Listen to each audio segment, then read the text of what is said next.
and the Council and Summit Implementation Decisions Report. In terms of the implementation of 2019-2020 Annual Corporate Plan, notable performance was registered during the course of the year.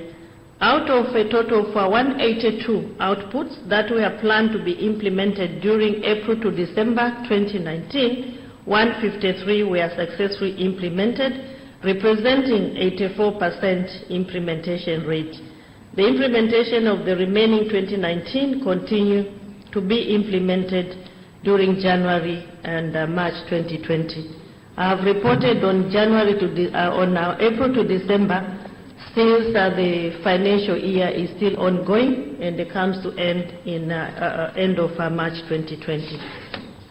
Comparing the performance of the same period, I'm pleased to inform you that significant improvements was registered as the completion rate increased from 74% in 2018-2019 to 84% 2019-2020. This improvement is largely attributed to measures put in place to strengthen result-based planning and budgeting process, but also the introduction of periodic performance management. Implementation of Summit and Council decision is another key factor in achieving the regional integration agenda.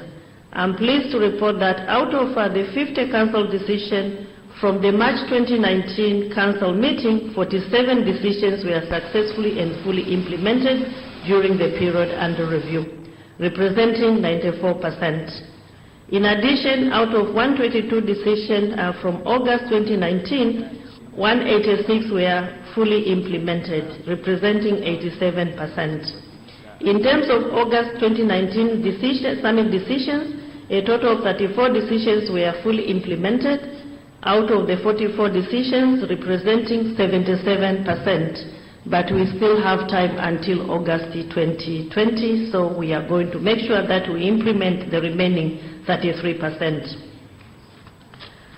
Right Honorable Prime Minister, during the period under review, the following were some of the key milestones. I have given the data in terms of figures and percentage, but let me highlight a few milestones. The Secretariat continued to work with the 3 remaining member states to be part of the Sadc Free Trade Area, as we align Sadc Free Trade Area to the tripartite and the continental initiatives. With regard to the tripartite free trade area, a total of 22 countries have so far signed the agreement and 8 countries have ratified, out of which 3 are Sadc member states. At continental level, Sadc now has 4 member states that have ratified or acceded to the African Continental Free Trade Area Agreement. With the progress made, ratification of the tripartite free trade area remains very, very slow. May I call upon Sadc member states to expeditiously ratify this important instrument that will facilitate the acceleration of regional and the continental integration. While we proceed with the continental free trade area, we should not lose sight of the tripartite free trade area. The tripartite free trade area is crucial to the realization of the continental free trade area. It is of great concern, Right Honorable Prime Minister and Honorable Ministers, that the tripartite agreement was agreed upon in Mnyonyo in Uganda. It has been now over 10 years. And to date, we have not been able to operationalize our tripartite free trade area. Notable achievements were also, may I call upon that we will expeditiously ratify the tripartite free trade area as time is really running out. Notable achievements were also recorded in the implementation of Sadc Regional Infrastructure Development Master Plan, which is very, very critical to the realization of the industrialization strategy. Specifically, in the energy sector, achievements include the Malawi-Mozambique Transmission Interconnector Project that reached a financial closure in September 2019 with financing from the World Bank, KfW, and the Government of Norway, and the construction phase of the project is planned to commence in 2020. And expected to be commissioned by 2022. Upon commissioning, Malawi will be able to access the Southern Africa power pool and trade electricity with other Sadc member states. Feasibility study for Kolwezi-Soloi Interconnector, Zambia, and associated subsections funded by NEPAD Infrastructure Development Preparation Facility, together with contribution by the DRC and Zambia regional utilities, was also completed in November 2019. Furthermore, the government of the DRC signed a treaty with the government of South Africa to supply 5,000 megawatts, which will also include Botswana, DRC, South Africa, Zambia, and Zimbabwe, once the intergovernmental memorandum is signed. Electricity is very key to industrialization, and we commend all Sadc member states, these Sadc member states, for the achievement that they have reached so far. Construction of Julius Nyerere Hydropower Dam along Rufiji River in the United Republic of Tanzania also commenced in June 2019, while commissioning is expected in 2022. Upon completion, the project will have the capacity to produce 2,115 megawatts of electricity that will feed into the electricity grid of Tanzania, Zambia, Kenya, and Uganda, saving both the Sadc region but also the tripartite region. With regard to the transport, in the water sector, among others, as part of the Kunene Transboundary Water Supply Project, Lot 2 activities of Santa Clara Water Supply Infrastructure in Angola were successfully completed in October 2019. The treatment plant and the water distribution network will increase access to potable water supply in communities in Santa Clara, Angola, and they will also potentially benefit the Namibian border of Santa Clara. Industrialization remains a key priority for our region. While the region has recorded some milestone, progress remains slow. In recognition of the slow progress and as directed by the 39th Summit, the Secretariat is finalizing an assessment on the status of industrialization and Sadc intra-regional trade. The study is expected to assess progress made and emerging issues so as to enable the region to take the needed measures and realize its industrialization aspirations. The assessment report will be presented to the Ministerial Task Force on Regional Integration in June this year, and subsequently to Council and Summit August 2020. The financial year 2019-2020 marks the fifth and last year of implementation of the revised Regional Indicative Strategic Development Plan. In this regard, the work on developing Vision 2050 and the blueprints to succeed the RISDIP is ongoing. These strategic documents will guide the region direction post-2020. This meeting will consider a report on progress in the formulation of Sadc Vision 2050 and the RISDIP 2020-30. I'm confident that Member States will attach the needed importance to this critical exercise and provide the needed inputs as we proceed with the formulation. Notwithstanding the challenges posed by COVID-19, to the consultative process, the Secretariat remains committed to ensuring that the process of developing these blueprints remains on the right path towards achieving the Sadc we want. Recognizing that Southern Africa Development Community was established as the successor of the Southern Africa Development Coordination Conference, Sadc with double C, which was established on the 1st of April 1980, Sadc will turn 40 years of existence on April 1st, 2020. Sadc with double C was established with the core objective to reduce economic dependence on the then apartheid South Africa, while not abandoning its political liberation objectives, as Namibia and South Africa were still not liberated by then. These objectives are still valid until now. We owe a great deal to our founders who had the foresight for a better region. We might have lost the majority of them. May their souls rest in peace, but their legacy lives on. It is therefore befitting that while the major commemoration will be during the August 2020 summit, Member States should explore ways of recognizing and celebrating the Rabi anniversary of Sadc with double C on April 2020, and now Sadc, the current Sadc, as we proceeded from the Sadc with double C. As I conclude, Honorable Ministers, allow me to express our gratitude to Professor Parapagamba Kabudi, the Chairperson of Council of Ministers, for his continued guidance and attention to Sadc integration agenda, and the Sadc member state for their unwavering commitment to the Sadc regional integration agenda. I would also like to thank the Sadc Standing Committee of senior officials under the leadership of its chairperson, Colonel Ambassador Wilbert Ibuge, for the excellent work in preparing for this meeting, notwithstanding the challenging circumstances. Allow me also to thank the technical team that worked so hard to ensure that our video conference was successful. In a special way, may I thank Mr. Michael Moshiro from the United Republic of Tanzania and Mr. Michael Elnest from the Sadc Secretariat. Coincidentally, both of them are Michael, and their respective teams for working so hard, at times working day and night without breaks. It wasn't easy to perfect the mechanism and the system we are using here. It is through the hard work of these IT experts. We thank them wholeheartedly.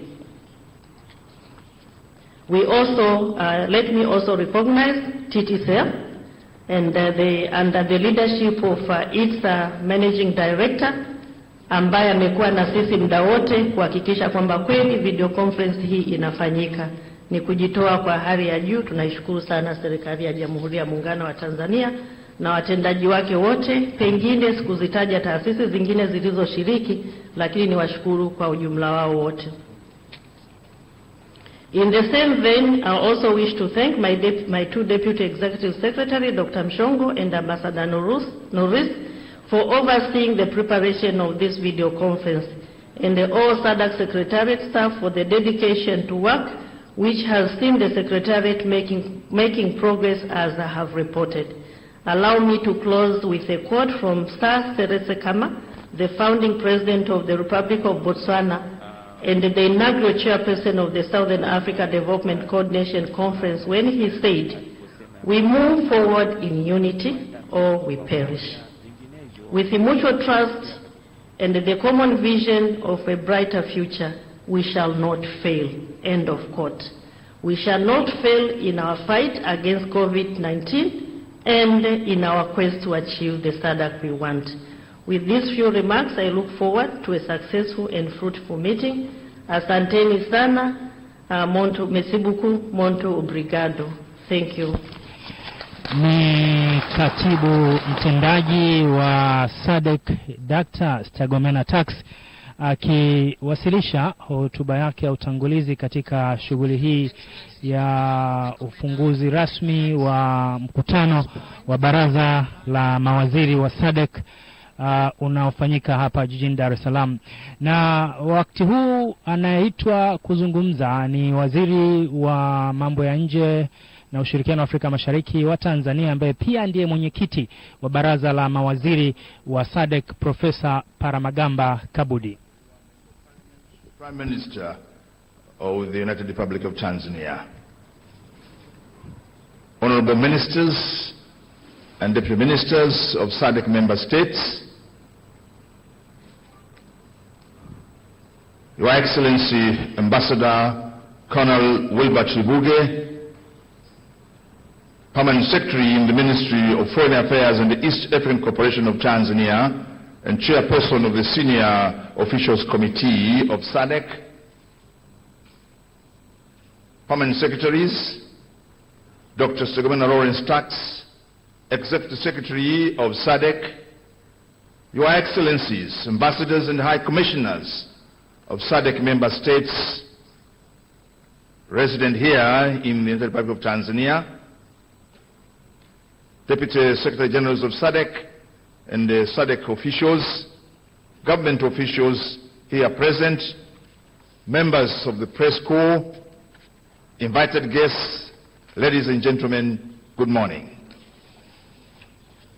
Cognizant of the decision of Sadc Summit to make Kiswahili one of the official languages of Sadc, I'll use Kiswahili in my opening remarks.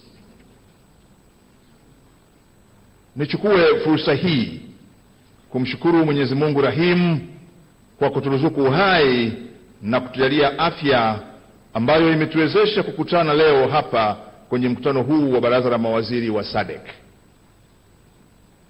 Mheshimiwa Waziri Mkuu, nina heshima kubwa kuwakaribisha kwenye mkutano huu wa Baraza la Mawaziri la Jumuiya ya Maendeleo Kusini mwa Afrika ambao tunaofanya kwa mara ya kwanza kwa njia ya mtandao, yani video conferencing meeting, ikiwa ni hatua ya kupambana na ugonjwa wa corona COVID-19 ambao umeikumba dunia.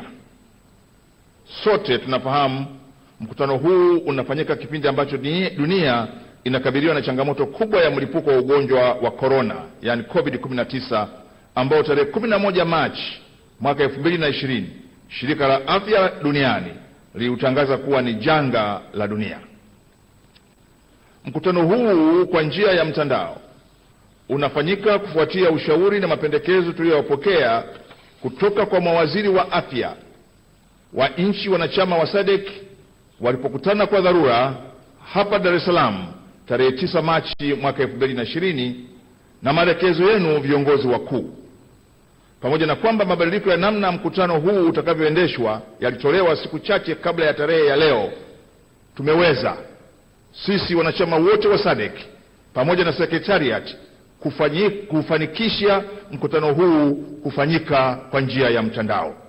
Tunastahili kujipongeza sana. Nichukue fursa hii kuishukuru Secretariat ya Sadc na timu za wataalamu kutoka nchi zote za Sadc kwa utayari na wepesi walioonyesha kuwezesha mabadiliko ya uendeshaji wa mkutano huu kuwezekana. Ushirikiano tulioonyesha kwenye maandalizi ya mkutano huu umetuwezesha sio tu kuchukua tahadhari na kujilinda tusiambukize, lakini umejenga utayari wetu wa kukabiliana na mlipuko wa ugonjwa huo, huku tukiendelea na shughuli za jumuiya kama kawaida. Nitoe rai kwa mawaziri wenzangu, tuendelee kushirikiana, kubadilishana taarifa, utaalamu, ili jumuiya iendelee kuwa imara katika kipindi hiki na kuhakikisha kuwa mwenendo wa uchumi, biashara, uwekezaji na masoko ya fedha katika jumuiya yetu hayayumbi kutokana na hofu ya mlipuko wa ugonjwa huu.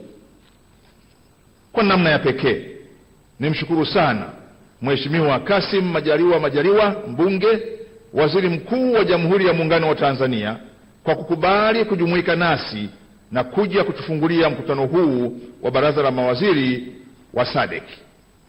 Tunatambua wingi na uzito wa majukumu alionayo, lakini ametenga muda wake kuja kufungua mkutano huu na kuupa uzito unaostahili. Naomba tumshangilie, tumshukuru kwa kumpigia makofi. Tunakukaribisha sana Mheshimiwa Waziri Mkuu na kukushukuru sana kwa kujumuika nasi. Mheshimiwa Waziri Mkuu, kwa heshima kubwa na kwa niaba ya mawaziri wenzangu wa Sadc na sekretari ya Sadc, nichukue fursa hii kuishukuru sana serikali ya Jamhuri ya Muungano wa Tanzania chini ya uongozi wa Mheshimiwa Dr. John Pombe Joseph Magufuli, Rais wa Jamhuri ya Muungano wa Tanzania na mwenyekiti wa Sadc. Chini ya uongozi wake na tangu Tanzania ichukue wenyekiti wa Sadc mwezi Agosti 2019, Mheshimiwa Rais ametuwezesha kufanya mikutano ya kisekta kwa mafanikio makubwa. Mheshimiwa Waziri Mkuu, kwa kupitia mikutano hiyo, jumuiya yetu imeendelea kuimarika kwa kupitisha maazimio na mikakati mbalimbali itakayowezesha Sadc kujizatiti ipasavyo na kuleta mchango na maendeleo yanayotegemewa na nchi zetu. Nazishukuru nchi zote za Sadc kwa kutoa ushirikiano mkubwa kwa Sekretariat ya Sadc na kwa Tanzania wakati wa maandalizi ya mkutano ya kisekta. Ni matumaini yangu kuwa maazimio na mikakati iliyotokana na mikutano hiyo ya kisekta itasimamiwa na kutekelezwa ipasavyo. Mheshimiwa Waziri Mkuu, waheshimiwa mawaziri, mabibi na mabwana, wakati ukanda wetu unavyoendelea kuimarisha mtangamano wa kiuchumi na kupata maendeleo endelevu na utulivu, tumezidi kubainisha mafanikio katika vipaumbele vyetu mbalimbali kama ilivyobainishwa na katibu mtendaji wa Sadc. Maeneo yanayoonyesha mafanikio makubwa ni pamoja na maendeleo ya viwanda na mtangamano wa soko, maendeleo ya miundombinu kwa ajili ya kuwezesha masuala ya mtangamano, ushirikiano katika ulinzi na usalama, demokrasia na utawala bora. Maeneo mengine ni pamoja na utekelezaji wa programu mbalimbali za jumuiya, ikiwa ni pamoja na masuala mtambuka kama huduma za pamoja na mabadiliko ya kitaasisi. Pamoja na mafanikio hayo, jumuiya yetu imeendelea kukumbana na changamoto nyingi, ikiwa ni pamoja na migogoro ya kisiasa, mabadiliko ya tabia nchi na majanga ya asili, ukuaji wa idadi ya watu, ukuaji wa miji, elimu, afya, kupungua wakati mwingine kwa kasi ya uchumi na masuala ya utawala. Changamoto hizi sio mpya, na kadri tunavyosonga mbele, kila mojawapo inakuwa ndio chachu ya kuboresha maisha ya wanajumuiya na hatimaye kuleta ustawi kwa wananchi wetu. Mheshimiwa Waziri Mkuu, katika kutekeleza ajenda ya mtangamano wetu na kuhakikisha kuwa malengo ya jumuiya yanafanikiwa kama yalivyoainishwa katika mkataba wa uanzishwaji wa Sadc, tumekuwa tukiongozwa na nyaraka mbili za kimkakati ambazo ni mpango mkakati elekezi wa kanda, yani Regional Indicative Strategy Development Plan wa mwaka 2015-2020 na awamu ya pili ya mpango mkakati wa asasi za siasa, ulinzi na usalama, yani Strategic Indicative Plan of the Organ 2. Mipango mikakati hii inafikia ukomo wake mwaka 2020. Hivyo kama ilivyoelezwa na viongozi wakuu, Secretariat imeanza utaratibu wa maandalizi ya mipango mikakati mingine itakayopelekea kutekelezwa ajenda ya mtangamano wa jumuiya baada ya mwaka 2020. Kama tunavyofahamu, mchakato wa maandalizi ya dira ya jumuiya ya 2050 na mpango mkakati wa kutekeleza malengo ya dira hiyo ulianza rasmi Juni 2012. Mkutano wa dharura wa wakuu wa nchi uliofanyika Rwanda kipindi hicho ulielekeza Secretariat kuanza maandalizi ya dira hiyo. Wakuu wa nchi walielekeza kuwa maandalizi ya dira hiyo yazingatie mapitio ya mpango mkakati wa kanda, yani RISDP, unaofikia ukomo wake mwaka huu 2020.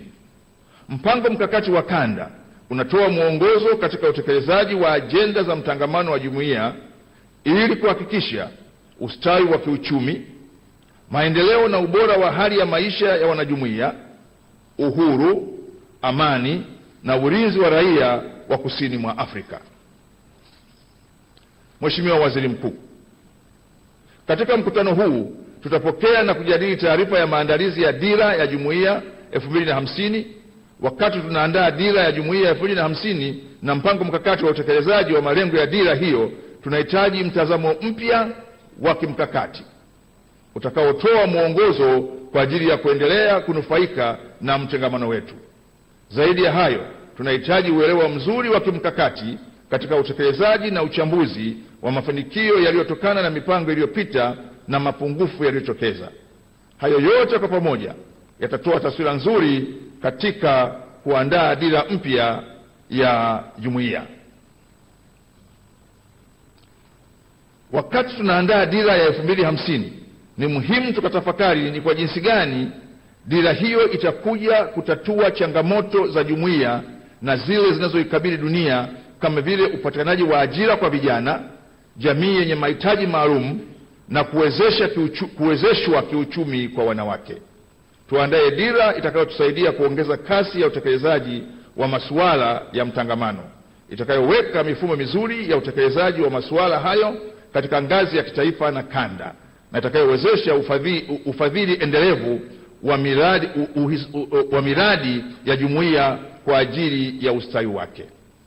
Mheshimiwa Waziri Mkuu, wakati tunaandaa dira ya jumuiya 2050 na mpango mkakati wa kutekeleza malengo ya dira, ni muhimu ushirikishaji wa wadau ukapewa kipaumbele. Ni rai yangu kwa wadau wote katika kila nchi wanachama, watashirikishwa katika maandalizi ya dira hiyo na mpango mkakati wake. Napenda kutoa rai kwa kila nchi wanachama kutosahau wadau kutoka sekta binafsi, asasi za raia, taasisi za tafiti na elimu. Mheshimiwa Waziri Mkuu, nachukua fursa hii kuipongeza Sekretariati ya Sadc chini ya uongozi mahiri wa Dr. Sadc, Katibu Mkuu Mtendaji, kwa kusimamia utekelezaji wa maelekezo na maazimio ya vikao na mikutano mbalimbali. Kupitia mkutano huu, Baraza la Mawaziri la Sadc litapokea taarifa ya utekelezaji wa maelekezo mbalimbali ya Jumuiya. Vile vile niipongeze Sekretariati kwa kuendelea kusimamia utekelezaji wa mikakati mbalimbali ya Jumuiya. Sote tunatambua kuwa maendeleo ya viwanda ni msingi wa ajenda ya mtangamano wa Sadc na ni msingi wa ukuaji wa uchumi wa kanda yetu. Hivyo ni lazima tuendelee na utekelezaji wa Sadc, mpango mkakati wa Sadc kuhusu viwanda na roadmap ya mwaka 2015 na 2063. Tanzania kwa nafasi ya wenyekiti wa Sadc itaendelea kuhakikisha kuwa kauli mbiu ya kuwa na maendeleo shirikishi ya viwanda, kuongeza biashara ya kikanda kati yetu na kutengeneza ajira inatekelezwa kwa faida ya nchi wanachama. Mheshimiwa Waziri Mkuu, kwa kuhitimisha, naomba nikuhakikishie kuwa pamoja na mkutano huu kuendeshwa kwa njia hii ya mtandao, huu ni mkutano kamili wa awali wa Baraza la Mawaziri. Mimi na mawaziri wenzangu tutahakikisha mkutano huu unakuwa na majadiliano yatakayozaa matunda mazuri yenye faida kwa jumuiya yetu.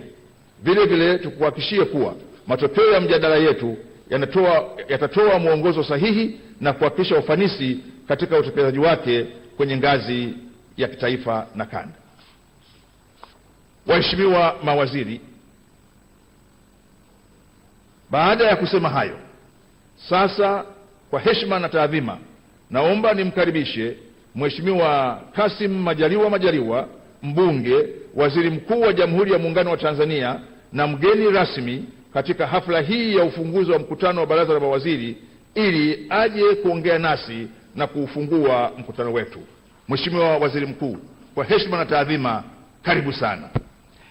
Naam, ndivyo mwenyekiti wa Baraza la Mawaziri Profesa Palamagamba Kabudi alivyohitimisha salamu zake na kumwalika mgeni rasmi katika ufunguzi wa mkutano huu ambaye ni Waziri Mkuu wa Jamhuri ya Muungano wa Tanzania Kassim Majaliwa.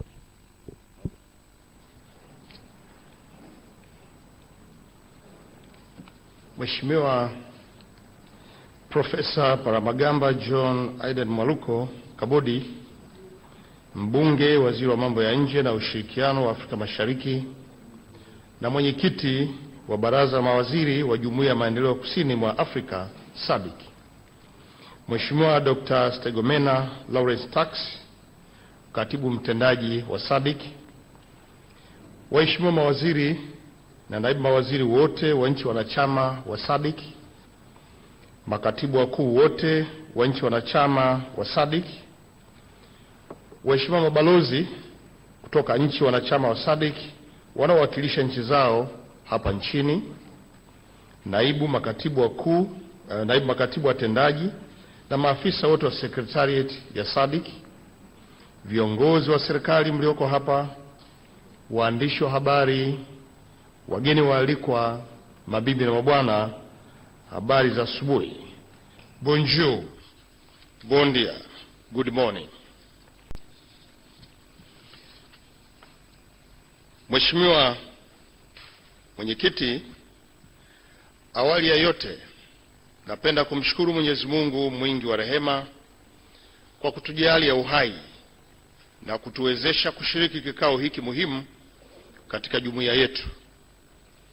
Pia nitumie fursa hii kuwakaribisha waheshimiwa mawaziri na wageni waalikwa katika mkutano huu wa Baraza la Mawaziri wa Jumuiya ya Maendeleo Kusini mwa Afrika Sadc, ambao unafanyika kwa mara ya kwanza kwa njia ya kimtandao, yaani video conferencing, na kushirikisha walengwa wote wakiwa kwenye nchi zao.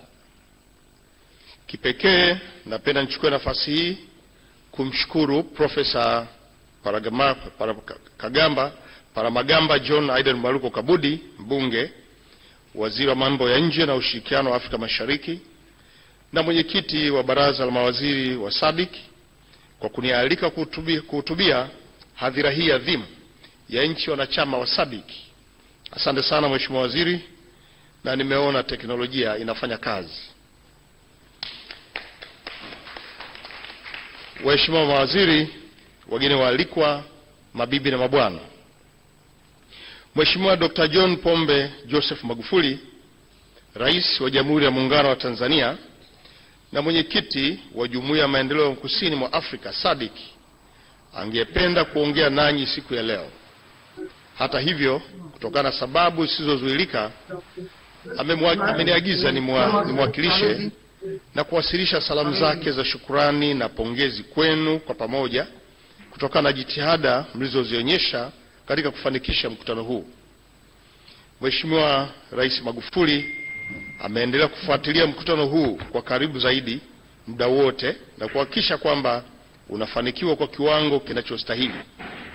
Kimsingi, anawatakia mkutano mwema na wenye tija kwa maendeleo ya kanda yetu ya Sadc. Waheshimiwa mawaziri, wageni waalikwa, mabibi na mabwana, kama mnavyofahamu, imelazimu kuandaa mkutano huu kwa njia ya mtandao, video conferencing, kwa kuzingatia ushauri uliotolewa na mawaziri wa afya wa Sadc walipokutana kwa kikao chao cha dharura kilichofanyika hapa jijini Dar es Salaam, Tanzania, siku ya tarehe 9 mwezi huu wa Machi mwaka 2020 kwa lengo la kujadili mlipuko wa ugonjwa wa virusi vya corona COVID-19. Aidha, pamoja na mambo mengine, mawaziri wetu wa afya walishauri kuhusu umuhimu wa kupunguza mikutano ya ana kwa ana. Lengo lao ni kupunguza uwezekano wa maambukizi ya ugonjwa huu wa homa kali ya mapafu COVID-19 ambao unasambaa kwa kasi kubwa sehemu mbalimbali duniani, ikiwa ni pamoja na kwenye kanda yetu pia.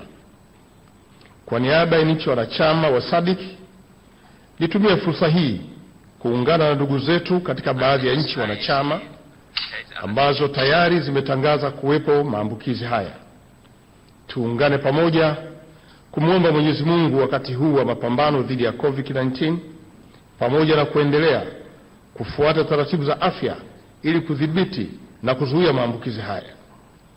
Hii ni vita kubwa ambayo itagusa na kuathiri maendeleo yetu kwenye ukanda wetu wa Sadc, na ni lazima tupambane nayo kwa kufuata kanuni zote za afya ili kuondokana na kuendelea na maambukizi haya. Jambo hili tukilizingatia kwenye nchi zetu na kanda zetu litawezekana. Waheshimiwa mawaziri, wageni waalikwa, mabibi na mabwana, nitakuwa mchoyo wa fadhila iwapo sitaishukuru Secretariat ya Sadc chini ya uongozi wa mahiri wa Mheshimiwa Dr. Stegomena Lawrence Tax, katibu mtendaji wa Sadc, na wasaidizi wake wote kwa jitihada ambazo wamefanya kuhakikisha kuwa mkutano huu unafanyika kama ulivyopangwa. Kipekee sana ninawashukuru wataalamu wetu wa TEHAMA wa Tanzania, Secretariat ya Sadc na nchi zote wanachama kwa kuweza kufanikisha mkutano huu kwa kiwango hiki cha kimataifa. Hii imedhihirisha kanda dunia kuwa tunaweza. Hata hivyo, nataka kujaribu kama mtandao huu tunawasiliana kikamilifu. I want to try if the system. Namibia please. South Africa. Hello South Africa. South Africa.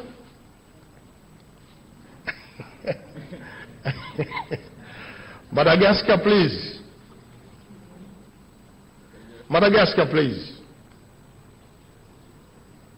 Oh, thank you. Mauritius. Honorable Minister, Mauritius. Botswana. Oh, thank you, effectively. Seychelles. Oh, thank you.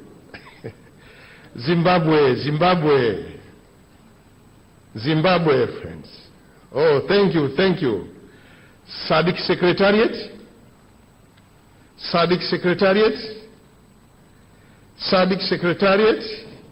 Oh, thank you. Again, South Africa.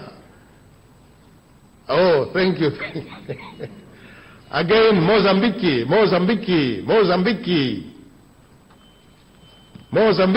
please. Mozambique, please. Oh, thank you. Tanzania. Thank you. Nimefurahi kuona kwamba mtandao wetu unafanya kazi.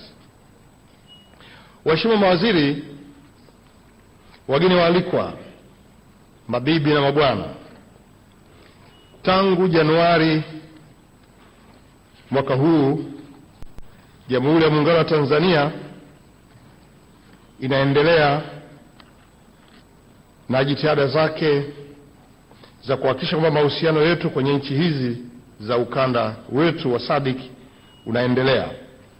Lakini pia tangu Jamhuri ya Muungano wa Tanzania ilipokabidhiwa wenyekiti wa Sadc Agosti mwaka 2019, wakati wa mkutano wa 39 wa wakuu wa nchi na serikali za Sadc, tumefanikisha kufanyika kwa mikutano mbalimbali ya kisekta kama ifuatavyo. Wa kwanza ni mkutano wa mawaziri wa Sadc wenye dhamana ya mawasiliano, uchukuzi, tehama na hali ya hewa. Mkutano wa pili ulikuwa mkutano wa mawaziri wenye dhamana ya maliasili na utalii. Mkutano wa tatu ulikuwa ni mkutano wa mawaziri wenye dhamana ya afya. Mkutano wa nne ni mkutano wa mawaziri wenye dhamana ya kazi na ajira. Na mkutano wa tano ni mkutano wa mawaziri wenye dhamana management ya maafa. Nyote mtakuwa mashahidi kuwa pamoja na kuhakikisha mikutano hii inaleta matokeo yake yenye tija kwa jumuiya yetu ya Sadc na kwa nchi zetu, tumeendelea kuimarisha undugu wetu na mshikamano wetu wa kikanda kwa vitendo. Hivyo basi, tuendelee na umoja huu wa nchi zetu za Sadc. Yako mafanikio tumeyapata katika miaka hii 40 ya umoja wa ushirikiano wetu. Tumeweza kufanya mambo mengi makubwa ya maendeleo kwa nchi zetu. Miradi mbalimbali ya miundombinu imeendelea kutekelezwa na tumeiwekea kipaumbele sekta ya viwanda ambayo ni nguzo ya msingi katika kusaidia kukua kwa uchumi wa kanda na wa kila mmoja wetu. Lakini vile vile masuala ya kijamii kama vile elimu, afya, jinsia na mazingira yameendelea kutekelezwa tena. Katika hili ni mnukuu Mheshimiwa Dr. John Pombe Joseph Magufuli, mwenyekiti wa Sadc, katika hotuba yake aliyoitoa wakati anakabidhiwa wenyekiti wa Sadc siku ya tarehe 17 mwezi Agosti 2019. Alisema hivi, na nukuu: malengo ya umoja wetu kama alivyoasisiwa na wazee wetu wakati wa Sadc inaundwa bado hatujayafikia, na iwapo juhudi za dhati za pamoja hazitachukuliwa itakuwa muda mrefu malengo haya kuyafikia. Mwisho wa kunukuu. Ni dhahiri kuwa tumeendelea kupiga hatua kubwa hadi sasa, lakini tunapaswa kuongeza kasi ya utekelezaji ili kuhakikisha kuwa malengo ya Sadc yanafikiwa. Changamoto tunazozipitia ni nyingi, ikiwa ni pamoja na ufinyu wa bajeti, tofauti za kisera na kimkakati baina ya nchi wanachama, lakini pia gharama za kufanya biashara na ushiriki hafifu wa sekta binafsi. Aidha, jumuiya yetu kwa sasa iko katika maandalizi ya kuwa na mkakati mpya wa utekelezaji wa yale yote tunayoazimia kwa miaka 10 ijayo, yaani mkakati wa mwaka 2020 hadi mwaka 2030. Mkakati huu utahakikisha tunafikia malengo ya dira yetu ya Sadc ya miaka 30 ijayo kuanzia mwaka 2020 hadi mwaka 2050. Hali kadhalika, sote tunaamini kuwa mkakati huu mpya tunaojiwekea utazingatia changamoto hizi na nyingine nyingi ili kuweza kufikia malengo yaliyokusudiwa. Niwaombe na kuwasisitiza nchi wanachama kushiriki kamilifu katika kuhakikisha kuwa tunapata mikakati inayotekelezeka na inayozingatia mahitaji ya kila mmoja wetu na ya kanda kwa ujumla wake. Waheshimiwa mawaziri, wageni waalikwa, mabibi na mabwana, naomba nitumie nafasi hii nizungumzie kidogo masuala ya ulinzi, usalama na demokrasia. Nyote mnafahamu kuwa Sadc inaamini katika ulinzi, usalama, misingi bora ya kidemokrasia katika kutekeleza malengo yake. Masuala haya ni ya msingi na ndiyo yatakayowezesha kuendeleza mikakati yetu tuliyojiwekea. Na kwa msingi huo, na kama ilivyokubalika katika mkutano wa 39 wa wakuu wa nchi na serikali, Tanzania kwa nafasi yake ya uwenyekiti imeendelea kupaza sauti ya kuondoa vikwazo kandamizi vya kiuchumi vilivyowekwa katika Jamhuri ya Zimbabwe. Aidha, tarehe 26 Oktoba 2019 lilifanyika kongamano la kihistoria hapa nchini lililowaleta pamoja wadau wa kimataifa na kimataifa na nchi rafiki kwa ajili ya kupaza sauti ya kauli moja juu ya swala hili. Mwitikio ulikuwa wa kuridhisha sana na tunaamini ujumbe uliwafikia walengwa. Ili tusiache hata mmoja wetu nyuma kipindi hiki tunapoelekea kutekeleza ajenda ya Sadc ya baada ya mwaka 2020, yani Sadc Post 2020 agenda, ni vyema tukaendelea kuwasemea wenzetu wa Zimbabwe katika majukwaa mbalimbali ya kikanda na kimataifa mpaka hapo vikwazo hivyo vitakapoondolewa. Hivyo basi, nami natumia jukwaa hili kupaza sauti dhidi ya vikwazo hivi vya kidhalimu ambavyo athari yake ni kubwa kwa uchumi wa ustawi wa Zimbabwe na Zimbabwe yenyewe kwa ujumla wake. Waheshimiwa mawaziri, wageni waalikwa, mabibi na mabwana, nikiwa nahitimisha hotuba yangu kwa kumalizia, ni matumaini yangu kwamba majadiliano na maazimio ya mkutano huu wa Baraza la Mawaziri yataisogeza mbele jumuiya yetu. Nimeona mna ajenda muhimu mbele yenu kwa ajili ya mustakabali wa jumuiya hii. Niwaombe sasa mzijadili kama inavyostahili na kutoa mwelekeo wa kisera ipasavyo. Na ni matumaini yangu kwamba mwisho mwa kikao hiki mtakuwa mmeshachukua maamuzi yenye maazimio yanayoweza kutekelezeka. Niwakaribishe tena katika mkutano huu ambao unaendeshwa kwa njia ya mtandao kwa mara ya kwanza na kwa mafanikio makubwa ndani ya jumuiya yetu. Nichukue fursa hii kuwatakia majadiliano mazuri na mkutano wenye mafanikio makubwa. Waheshimiwa mawaziri, wageni waalikwa, waandishi wa habari, baada ya kusema haya, ninayo heshima sasa pia kutamka kuwa mkutano huu wa Baraza la Mawaziri wa Jumuiya ya Maendeleo ya Kusini mwa Afrika Sadc kwa njia ya kimtandao ya video sasa umefunguliwa rasmi. Mungu ibariki Afrika, Mungu ibariki Sadc. Asante sana kwa kunisikiliza. Merci beaucoup, muito obrigado, thank you so much. Naam, mtazamaji wa TBC, ndivyo ambavyo mgeni rasmi katika ufunguzi wa mkutano huu wa Baraza la Mawaziri la Sadc, Waziri Mkuu wa Tanzania Kassim Majaliwa alivyofungua rasmi, akisisitiza juu ya kujadili mada zitakazowasilishwa mbele yao kikamilifu na ziweze kuleta tija kama malengo yanavyohitaji. Naam, na kwa sasa basi ni wasaa wa nyimbo za taifa na ukanda wa Sadc pamoja na Umoja wa Afrika.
Naam, mtazamaji, hivyo ndivyo ambavyo nyimbo za taifa la Tanzania, wimbo wa Sadc na wimbo wa Umoja wa Afrika zilivyopigwa kuashiria kwamba shughuli imekwisha funguliwa rasmi na tayari shughuli ndio inayo endelea. Ishara inaonyesha kwamba waziri mkuu anawapungia sasa mawaziri walio katika nchi nyingine, wakati huu ikiwa ni ishara ya kuonesha kwamba jukumu lake lililomleta hapa limekamilika vyema, na hivi ndivyo anavyoondoka.